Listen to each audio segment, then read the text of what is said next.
এক মিনিট, দাওয়া ইলাল্লাহ। আমি এক মিনিট, এই ছেলে শোনো, আমি মসজিদ বাসা থেকে বের হয়ে মসজিদের দিকে যাই রাজশাহীতে, তো দেখি গাড়ির গায়ে লেখা আছে দাওয়া ইলাল্লাহ। তো আমি বুঝতে পারিনি, আচ্ছা দাওয়া ইলাল্লাহ কি জিনিস।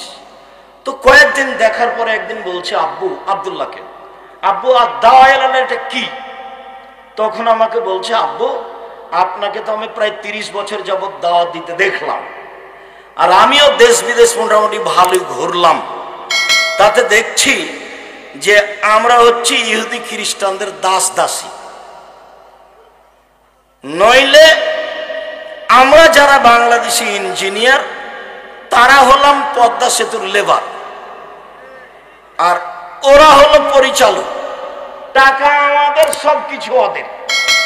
তো নিজেকে দাস দাসী থেকে মুক্ত করতে হলে কোরআন সুন্দর করে শিক্ষার এবং আকীদা সুন্দর করে সংশোধনের বিকল্প পথ নেই। তাই আমি চিন্তা করলাম একবারে সারা বাংলাদেশ জুড়ে, টেকনাফ থেকে তেঁতুলিয়া, আমি সারা বাংলাদেশ জুড়ে মক্তব পরিচালনা করব।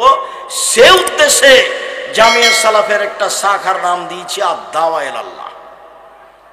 আল্লাহর পথে দাওয়াত, মসজিদ ভিত্তিক শিক্ষা কার্যক্রম, দাওয়াতি কার্যক্রম মসজিদ ভিত্তিক চলবে। আপাতত 450 মসজিদ চালু আছে জামিয়া সালাফের পক্ষ থেকে। সাথে সাথে সারা দেশ থেকে মসজিদের ইমামেরা ফ্রি যাবে, ফ্রি খাবে, ফ্রি আসবে, ফ্রি বই পাবে আব্দুল্লাহর লেখা এই সিলেবাসের উপরে। এটা চালু করেছে। আপনি প্রশিক্ষণে যাবেন, খুব উচ্চমানের শিক্ষক রাখা আছে প্রশিক্ষণের জন্য, অনেক টাকা বেতন দিয়ে। আপনি ফ্রি যাবেন, ফ্রি থাকবেন, ফ্রি আসবেন।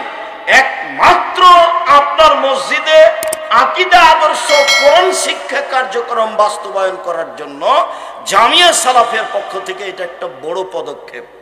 আল ইতিসাম পত্রিকা 12 জন মুফতি দিয়ে দেখা হয়, 50টা প্রশ্নের উত্তর আছে। আপাতত এই দেশে এই মানের কোনো পত্রিকা নেই। আর জামিয়া সালাফের একটা বড় শাখা আল অনলাইন ইতিসাম টিভি, যেটা জামিয়া সালাফের, সেটা তো সব সময় বলি সবচেয়ে বড় প্রতিষ্ঠান বাংলাদেশে। শিক্ষা মানে, শিক্ষক গণে, আয়তনে বাংলাদেশের জামিয়া সালাফের সবচেয়ে বড় প্রতিষ্ঠান। আয়তনে রূপগঞ্জ, নারায়ণগঞ্জ প্রায় 100 বিঘা জমির উপরে, জামিয়া সালাফিয়া ডাঙ্গিপাড়া প্রায় 40 বিঘা জমির উপরে, মেয়ে শাখা আপনার এতে তানোরে 60 থেকে 70 বিঘা জমির উপরে, দিনাজপুরে যেটা প্রায় 20 বিঘা জমির উপরে। আয়তনে সবচেয়ে বড়, শিক্ষক সংখ্যায় 300 জন শিক্ষক শিক্ষিকা জামিয়া সালাফায়। শিক্ষক গুণে ইন্ডিয়ান শিক্ষক, সৌদি শিক্ষক, বাংলাদেশি শিক্ষক, দামি দামি শিক্ষক, মানে তাদের বেতন লাগে 2024 পর্যন্ত 32 লক্ষ। 2025 এসে কত লাগবে তা আমার কাছে হিসাব এখনো আসেনি। এটাই হচ্ছে আপনাদের জামিয়া সালাফিয়া।